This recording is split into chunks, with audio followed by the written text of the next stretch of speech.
can't decide which one I want to start with. Left or right? Right. Do you want me to let you actually get the bottle open before we roll this thing in? Be good.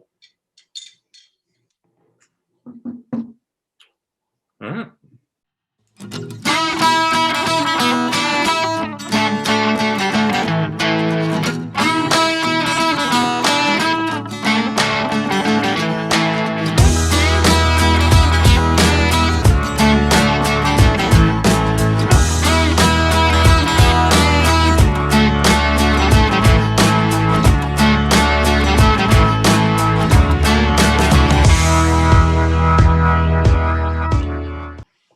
Well, welcome to this episode of Barbells and Bourbon. This is officially a streak. For how many months in a row we've done this? Now it's just a matter of how quickly I turn this over to get it out to everybody. I still got to share a little bit more of the other one, although we did get it out. But we're back. We almost canceled on each other because we're both.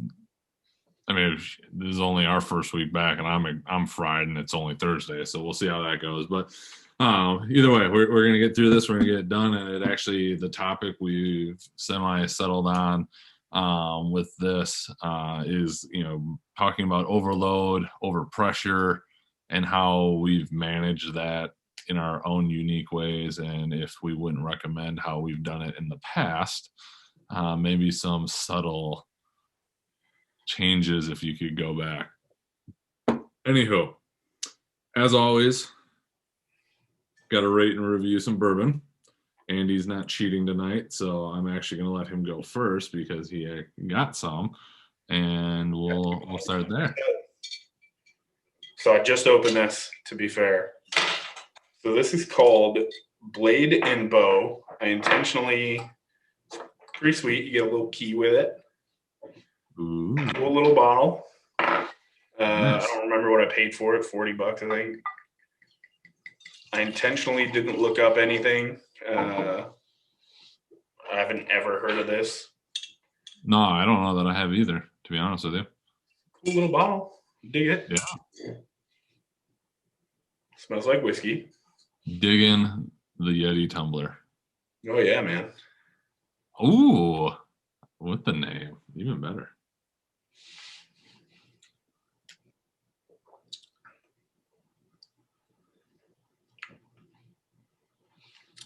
I could drink a lot of that. So just for comparison purposes, Elijah Craig was your kind of, at least for a little bit, that was like your go-to. Where would you put this with that? This is a poor man's palate. But for the first time ever, you always hear like, oh, I got fruity nut, blah. Seriously, it tastes like those chocolate covered cherries. So it's definitely like a richer, sweeter finish than Elijah Craig. Not as much heat, which good or bad, depending on what your preference is. Sure. Yeah. Very chocolatey. Interesting. I'd put it up pretty close to Elijah Craig, maybe slightly behind Elijah Craig.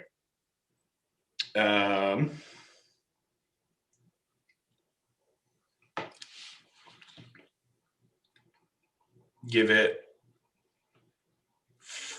4.1. It's pretty good. Solid. Blade and Bow. Got it. So I busted out mainly because you had kind of somewhat referenced it, or we somewhat referenced it last week. This was a gift from some friends, but this is made from the La Crosse Distilling Company. So right here in La Crosse, Wisconsin, this downtown Toodaloo Rockin' Rye. This is one that, man, what does it have in here? So ingredients are rye, wheat, orange, maple syrup, cranberries, lemon peel, sugar, and honey. So it was gifted to us, thinking it might be some version of like an after dinner drink, which I'm all for. Just sometimes that little bit of sweetness is what you're looking for. It is not that. It is very much still got its rye base to it. So my wife did not even try it. As soon as she smelled it, she said she was out. But it's solid. The distilling company is only 3 years old, so their whiskey is not aged very long, just because they're new. So it's fairly light in that regard. You can see that from the bottle. It's terrible lighting, so it actually looks normal, but it is a little lighter, and this one's got a bunch of color in it. But they're like high rye whiskey is pretty light colored. Honestly, I got to be in a time and a place for it. It's not something I would drink a ton of all the time. It's just kind of a special occasion one because of all the extra flavors in it. So I go in like the 3.5 range. Good. Would have people sample it, but I feel like it's one of those you're either like, that's pretty tasty, or you're like, oh my God, what did they do to the bourbon? Still very good. If you're ever up in this general area, anybody ever listening, the distillery is a cool place to check out. They got some cool stuff going on. I think it'll just continue to get better with time. But yeah, that's where I'm at.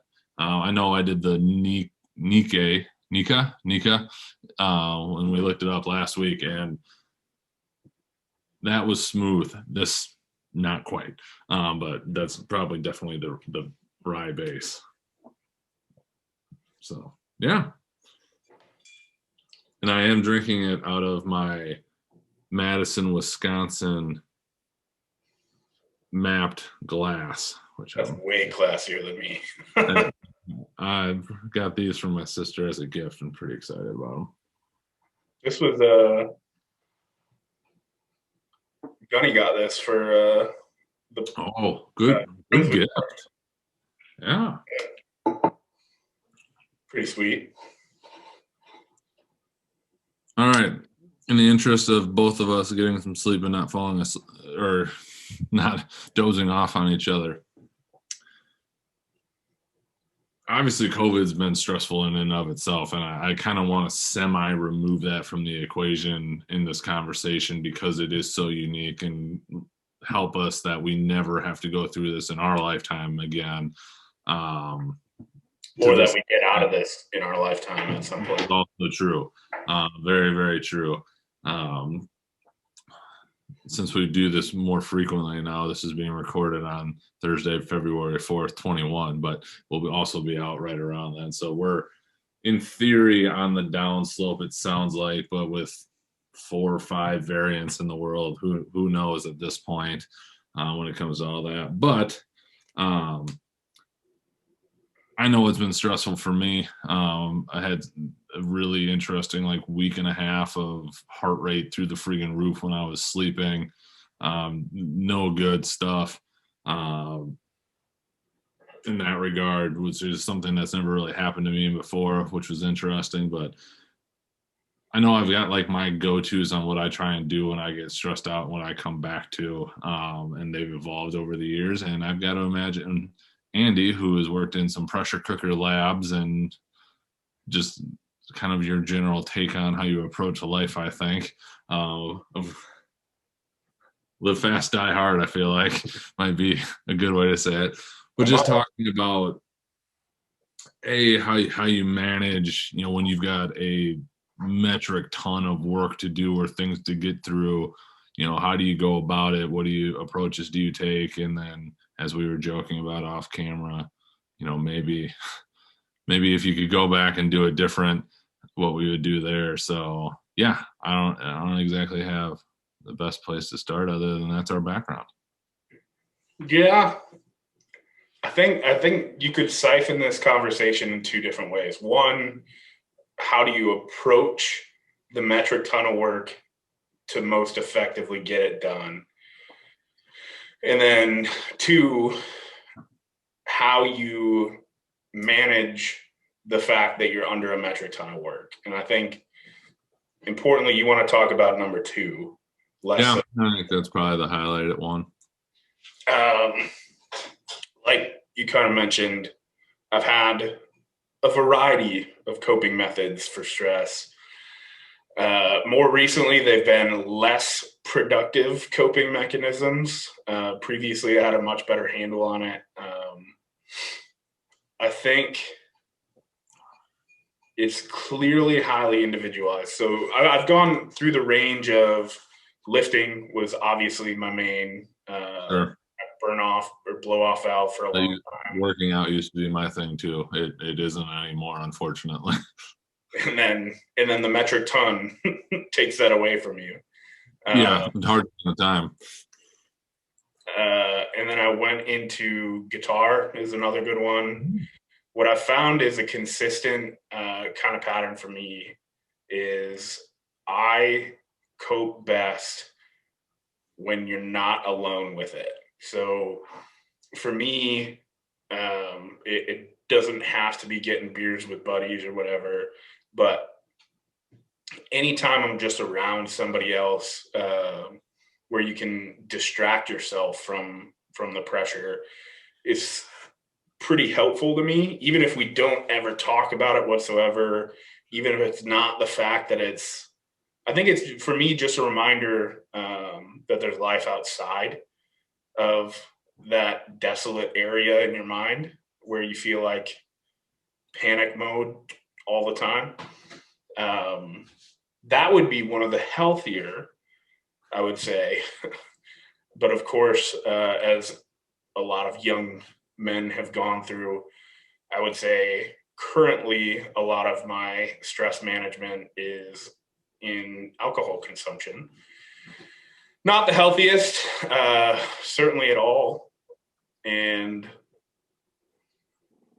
it's about, I guess at this point, mitigation, which I've been doing for the past couple of weeks, trying to make better choices, sleep a little bit more, lift some weights, go for walks, do these little exercise snacks kind of stuff just to, it's nice it distracts you, right? So something else to focus on, even if it isn't so much focusing on not doing the unhealthy behaviors, it's a nice little change to focus on just obsessing about how many good choices you can make in a row. You know what I mean? Sure.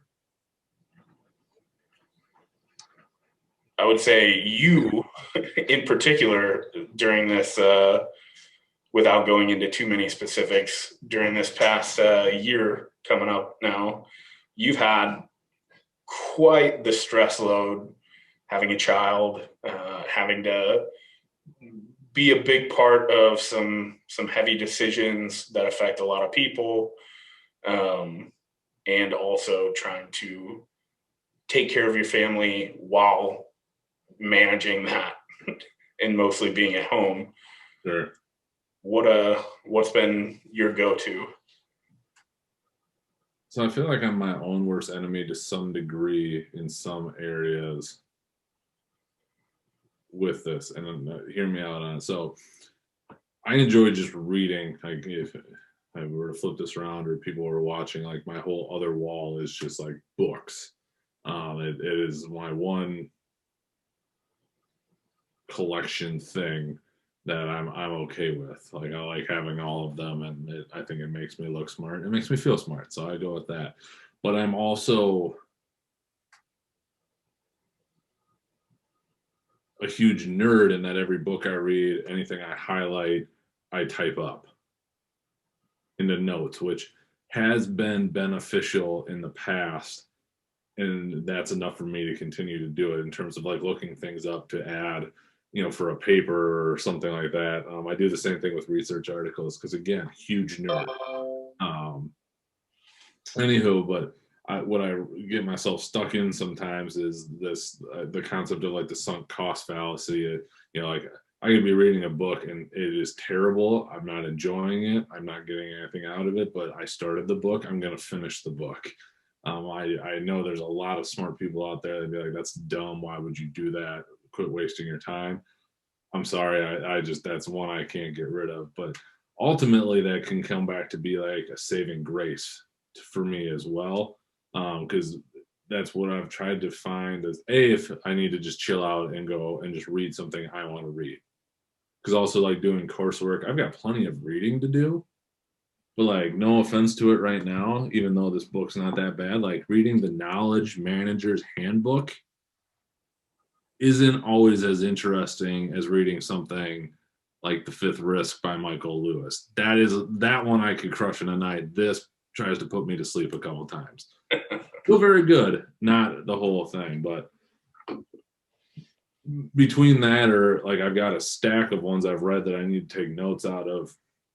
It's not productive in terms of it's actually getting anything done for me in terms of like really moving something forward, but it makes a pile smaller. It's something that I can control. I can feel good about. I accomplished something. It checks something off the list. And that tends to get me back into like, okay, let's buckle down, figure out what we got to do to tackle whatever the big thing that I really just don't want to deal with thing. You know, I guess it's ultimately controlling what I can control. And that's kind of the fun part. And honestly, one of the reasons I suggested to you is like, let's just put this on the calendar because then it makes it really worth happening. This is something I enjoy. I don't want to skip over it. It's a great, it is a easy reason to connect. Mm-hmm. I think we have 4 cents right now in our wallet from the ad and the few listens that we get. So, you know, thank you everybody for listening. It is coming back in 4 cents as of right now. But doing that, and then with the other podcasts I do stuff with too, it's just it gives you that sense of control in sometimes areas that you can't control, like your work, like especially around COVID. There's a lot of things I can't control. There's a lot of things I might not agree with. But why not come back to something that I actually can control to a degree and have some fun with? And that seems to do it for me. I think there's something powerful in that sentiment. While we just said we're not going to talk about the productivity per se, I don't think it's how you do the most amount of work. I think for me, I always have my little booklet of my to-do lists. Sure. And look at them. A lot of times you'll see tasks day after day after day that you just never get to. And I think mine go week to week. I like shift them over. I'm like, I swear to God, I'm gonna check that thing off this week. I think one of the biggest things I've learned is like giving yourself credit through, and for me, it's through checklists, right? So totally. if it's to-do lists, when I show up to work and I'm like, oh, I've got like 20 emails I got to look at, emails are going on the to-do list. And if there's one specific email that's like a big thing, like I know I have to put in an order or respond to some sort of participant email, whatever it might be, I'm putting that on the to-do list because it's little things that it's almost, it goes back to the make your bed every morning kind of ideology, right? Yep. If you can start off on the right foot, you can start getting some momentum. It's much easier to continue a productive day. And I think for me, productivity or accomplishment, like getting work done, is not necessarily a way to mitigate stress, but it shifts the stress towards a type that I'm happy to have.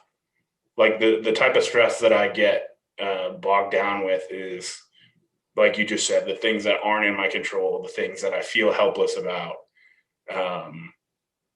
If it's just that there's a lot of things on my to-do list, I'm fine with that. That's normal. Something I've learned in grad school is the to-do list never gets smaller. You just leave less on it at the end of the day. And that's all right because it's work. It's a progressive adventure. It's not an acute phenomenon.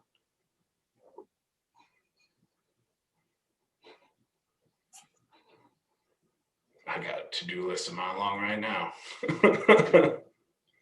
I think that's something like I've learned, managing and coping with all of this, and it had, I'd be lying if I said that it hasn't, that it's gone well lately, just because of the nature of the world. But like, I know a lot of high functioning people, high efficient people. There's a difference between being busy and being productive.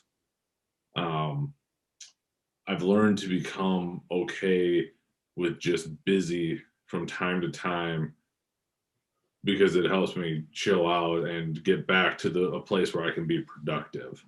Um, so that's been useful. But then, like, the other thing is, I used to try and burn it from both ends. It's just not feasible now. And I tried to do it when I was at the same spot you were in. But man, when I figured out that I do better when I actually sleep, or I'm able to leave work at work for the most part, which is the part that's hard now because work is at home, and Yeah. sometimes it's just out of your control in terms of when something actually needs to get done, even if it actually doesn't have to get done at that time. But that still baffles me too. There's some people where I'll get messages at certain times and be like, how do you not have enough time in your day to get that part done? Like, and then I just reap revenge when I get an email at 9:45 at night, but my phone goes on do not disturb at 9. I shoot them an email back at 5:15 in the morning. So karma. I think there's the most underrated part, and maybe underappreciated, is I think at some point work is like working tirelessly, like being busy and trying to work hard, um, is only manageable when you want to do what you do, right? So Sure. I think that's been a big thing. Is Nick always says this, my PhD advisor. He'll look at me. We'll be whatever, hanging out at the house, talking about some BS at work, and he's just like he's like, science is fun, man. And it's like this most childish phrase, like it's almost Sure. like, but at the end of the day, it's like, just remember that science is fun is enough to make you grit your teeth through the 11:30 p.m. midnight deadline. Right.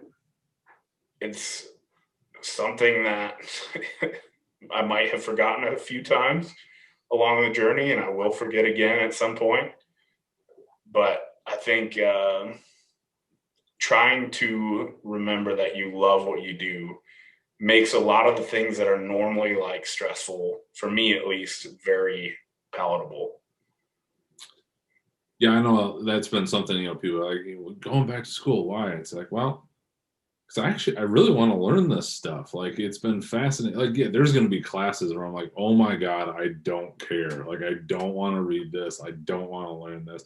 That's going to happen. But even just again, no idea what this was actually going to be, this knowledge managers thing. But it's fairly interesting when you talk about trying to build out a system to be really efficient in your organization in terms of like sharing knowledge and sharing information. And so when you can apply it almost immediately into the world you're living in, or the world you're hoping to live in with your job or whatever it may be, it's not as hard then. Like, yeah, I have a paper due this Sunday, I'm fairly certain, that I got to take a look at, but I don't want to write it. I really don't. But it's not the end of the world, because I'm probably going to pull something out of that assignment that could be useful for me down the line. And that makes it not as hard to deal with. Agreed. So now looking back, you obviously have the benefit of a little bit more time and career under your belt than I do. What would you say, like looking back through grad school, even undergrad, and early career development, what would you say was your best kind of coping mechanism, and what would you go back and undo if you had the opportunity? In terms of coping mechanisms, ugh. I was hoping you were going to ask that something else along the lines, but that would have been easier to answer. Stress, man, cope with it.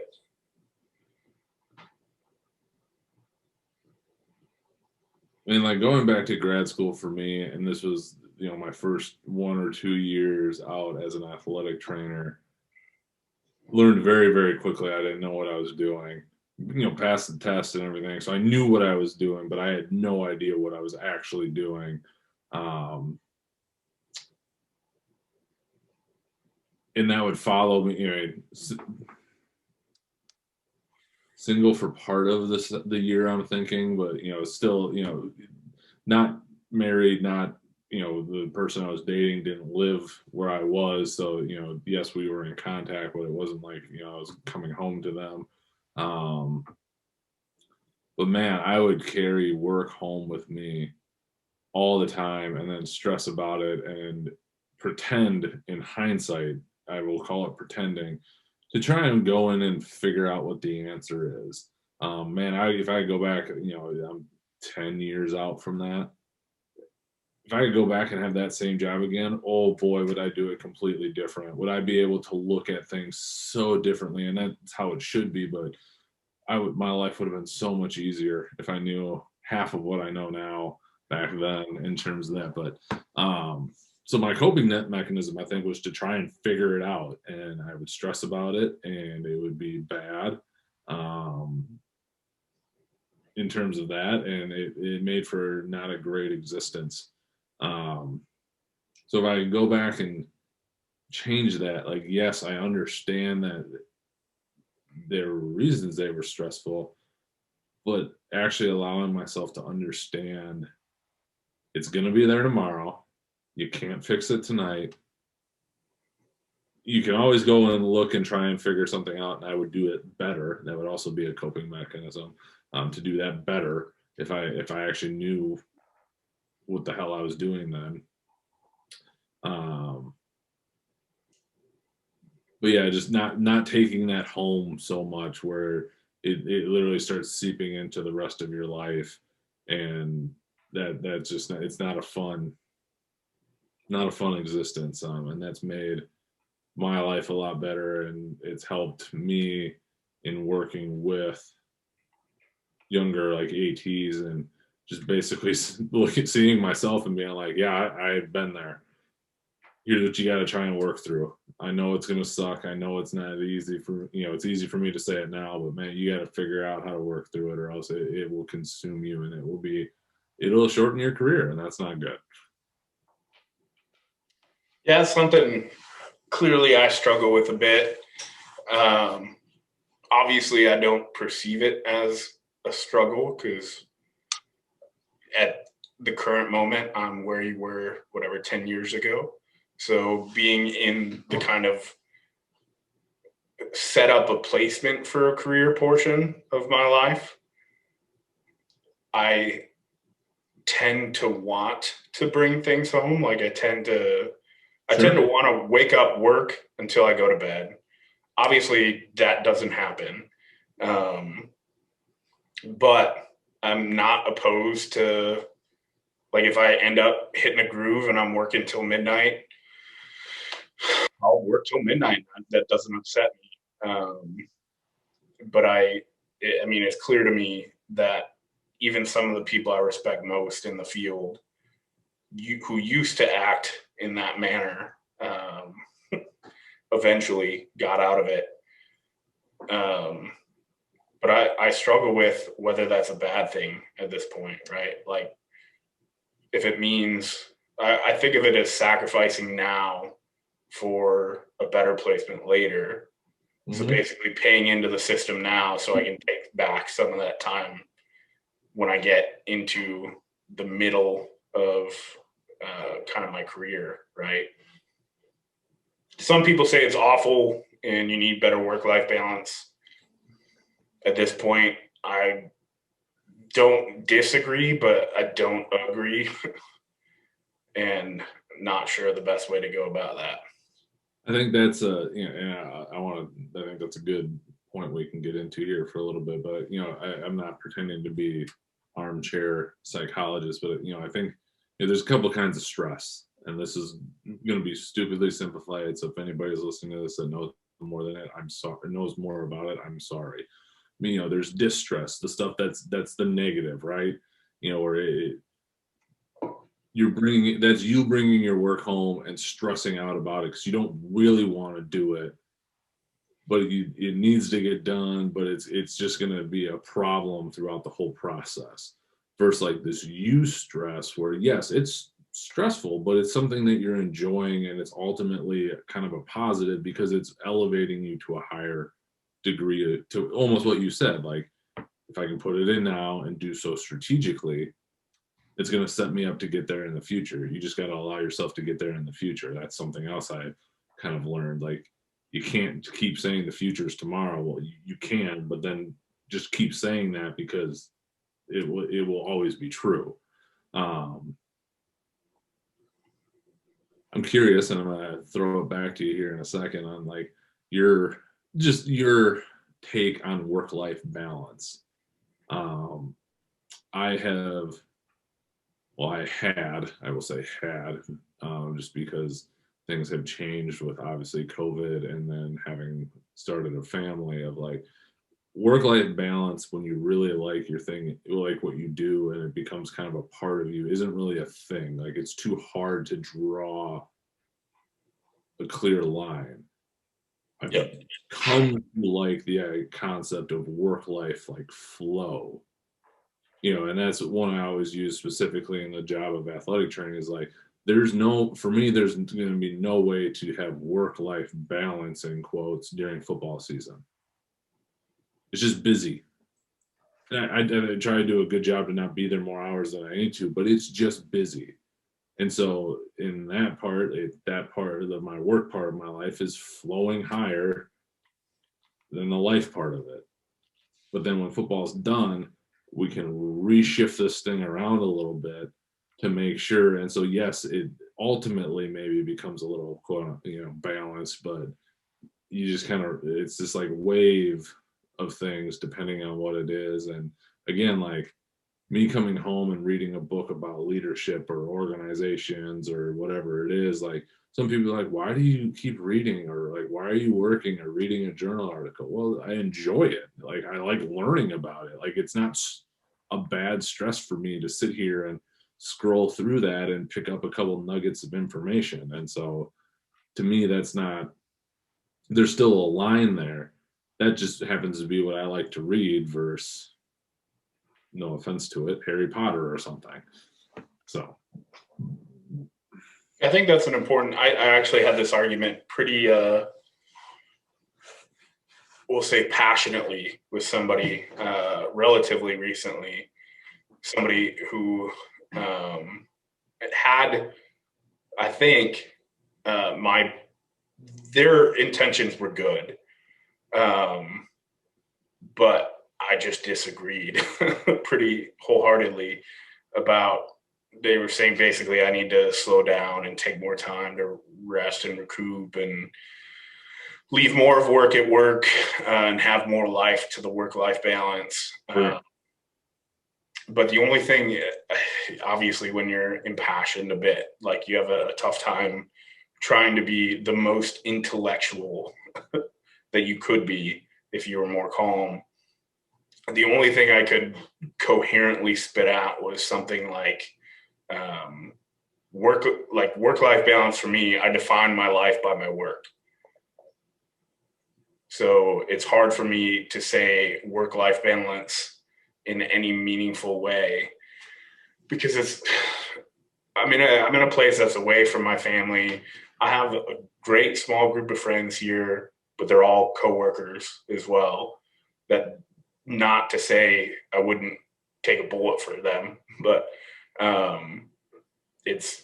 they're all coworkers. So it's like, my social hour is going to work and seeing the people in our lab and seeing the people in the department. And so I just have a tough time. I have a tough time justifying sitting at home or whatever, not necessarily sitting at home, but doing anything but that, because these are the people I like. It's the thing I like to do, which is work and science. I like being productive. So it's definitely, I get what you're saying.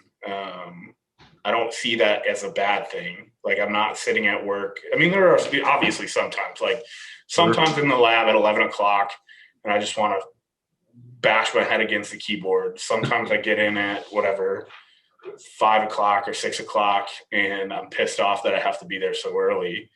But I would say 85% of the time, like, I'm working, there's nobody over my shoulder telling me I have to be there. I'm doing it because I like to and because I see the benefit. And I think that is where maybe disagreements happen with the whole idea of work-life balance. I always get crap from Kelly about why I like to talk about work so much when I hang out with Doc or Corey or whoever. We get talking about stuff, and it's just like, because aspects of it can be really fun, and it's fun to talk about ideas in the future. And God, what is the quote? I'm gonna have to look it up. It's like I'm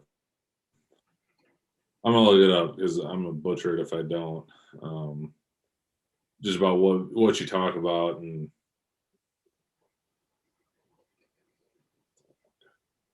all right, I'm gonna see it. Give me 1 second. I'm gonna pause this real quick. Anyway, the quote is from Eleanor Roosevelt. That's at least who it's attributed to. It's the great minds that discuss ideas, average minds discuss events, and small minds discuss people. I had seen that years and years ago, and I don't want to call myself a great mind, but at the same time, that's what I really enjoy talking about with people. Like, let's talk about an idea or a concept or something that, we could work on or do or whatever it may be. Like, that makes it more exciting than it is just sitting around, for lack of a word, bitching about what so-and-so did, or didn't do. And now that's all you're talking about. So I also had this realization along those lines today. I had, obviously, like, the past semester was a bit dicey. The past 2 semesters for trying to teach. Sure. Uncertain, and it's not just for the people who teach. It was bad for students as well. But I don't think I did as well as I could have in the past semester. And I think what I'm realizing is part of that was me saying, like, I just don't enjoy teaching, which I'm not 100% convinced is true, but I'm not 100% convinced is false. Either way, it's a natural reality to the career path I chose. And so I told myself, kind of prepping for the semester, like, teaching's not that bad. If you make it involved for them, you're going to inherently be involved. And I think just changing the script around how I view teaching has made teaching way better. Like, instead of being real annoyed about having to log into Zoom and do these classes, I don't mind it. It's fun. You get students more involved. You can kind of reformat your ideas. It's always nice to reinforce basic understanding of exercise phys, and just get an opportunity to talk to people you would never otherwise talk to. You know what I mean? So I think just the not necessarily along the same lines as the quote, but I think instead of bitching all the time about stuff, I think sometimes we don't give speech the power that it deserves to affect our emotions. Is long-winded way of saying that, but the only thing I thought about with that too is, it's like that reframing of it. How can you take this as something that, maybe isn't as useful as you would like it to be, but make it something that could actually be useful. Like the course you don't want to take, but you can pull something out of it that's potentially going to be useful, in the future. Like I finished a sports admin class. I'm not gonna lie to you, it's something I would have probably been just fine doing as an undergrad. A little upset about that, but at the same time, now I feel like, well, maybe sometime down the future with this degree, I could teach an adjunct sports administration class. Got the book, did the different things through it, could really come up with all this. So let's do that and make it worth it. So if that opportunity ever arises, I'm right there and ready for it. And so, like just reframing your thing on teaching and getting that out of it is made it better for you, which is a good thing. Yeah, it's honestly kind of nuts how much stuff like that makes a difference. Or even just, we talk about this in kind of our group quite a bit, but who you surround yourself with is also hugely impactful, obviously. Yes, can't argue with that. Someday we'll all get together again. Right. We should put one of those together. Doc mentioned that like a month ago, and I never followed up on it. Just putting another bro happy hour together on a night just to get everybody together. I'll have to put one on. Not on the first Thursdays, and hopefully not at 9 p.m. Yeah, we can figure it. Maybe it'll be a Tuesday.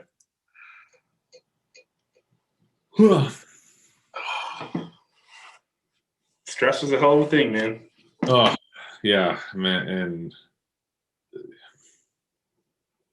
I was just gonna say if there's anything else you want to cover, but maybe this is a good time just to wrap it up, since I know we're both struggling and contemplating messaging the other about pushing this. But Yeah. I think the biggest thing I've learned is it's okay to not always be productive in terms of like always driving forward. Like for me, just in the longer run, I think I'm more of a morning person, so I can get up, get some coffee going, get down, and if I need to really think about something or get some work done, that's when I operate best. If I need to write a discussion like I did today, I should write it in the morning, because I would not do well writing it after the little one goes down, after dinner, because I just want to start throttling down at the end of the night. But if I'm stressed about something, or something's going on, that is the perfect time for me to do the remedial check an item off the box, take the notes out of the book. I don't have to think about it. I'm still doing something that I deem productive, in quotes, but it makes me feel good about it. It's one less thing on a pile. If the pile gets smaller, that's a good feeling. And going about it that way. And it's just figuring out what works for you and trying to make it as constructive as much as you can. And trust me, I drink my plenty share of bourbon and beer. And sometimes it's that and watching some show or movie I've seen a bajillion times and just relaxing. And that's just what it is for that evening. I'll close with a similar but opposite. I think it's just two perspectives, just Sure. different career stances, right? Like I'm still building, you're kind of reaping what you did, and still obviously building. I'm not saying you're complacent by any means, but I think the alternative for the person who's trying to build a future is also realizing that it's okay to not be super stoked all the time. Like to not somebody, I think it was a PhD student, PhD interview that we had coming into our lab or potentially coming to our lab, who asked like, are you guys happy there? And for some reason on that day, on that specific circumstance, it kind of like struck me to think pretty introspectively. And what I realized is like, I would not say I'm always happy at work by any means. And I think that is in and of itself is stressful to a lot of people. But what I realize is like acute unhappiness when it serves a purpose of like I'd rather be kicking my feet up or hanging out with buddies or going to play some pool, whatever. When you have to bog down and work, acute unhappiness serves again the ultimate goal of chronic happiness, right? So what I said was I wouldn't say I'm always happy, but at the end of the day, if I put in a good day of work, I feel fulfilled. And I think fulfilled is a higher order of happiness because emotions are transient and we tend to be very negatively driven. Like people are much more upset about losing $5 than they are happy about getting $5. Just finishing a book on all of the work they've done around some of that stuff. So yes, fantastic point. So that would be where I'd end up. Yeah, I got nothing for you. That was awesome. Amazing point. The fulfillment thing, couldn't agree more. So extremely well said, sir. Thank you. And we will see you guys in another month.